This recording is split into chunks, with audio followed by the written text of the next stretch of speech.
Budak, dengeki aziz, dengeki mezin, mamustaki hicayet. Tücü dengeki mezini, tücü mamustaki. Gönüllere tak vurmuş, büyük ustadımız. Yıldırım Budak ama eski dostuz ha.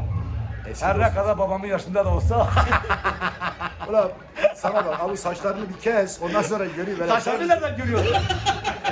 Sen saçlarını nereden görüyorsun? Korete korku. Bana biliyor ya. Canımsın. Yıldırım abi, sen Gazal aramızda. gazal hay hay hay hay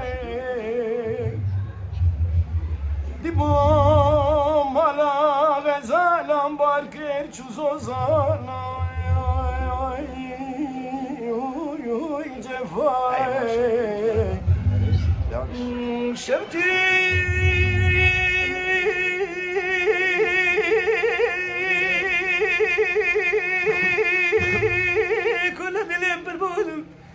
İşte gazali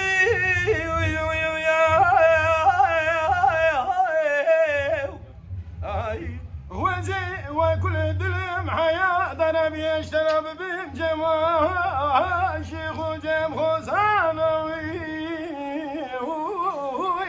وغزال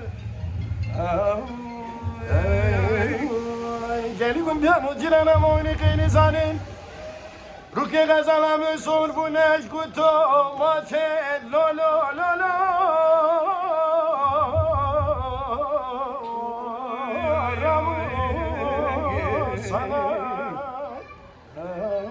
Gazalam garibe Geli gündano ciranan Debece Vezeni zanu ve keçer sevaçiye Hoy Hoy Lay Lay Tamam. Yıldırım Budak. Çepkeki kort. Çepkeki. Yıldırım abi ben yakışıklı mıyım öyle bamba? Ben yakışıklı mıyım? Yaşına göre bak 53 yaşına gel götüne vereceksin.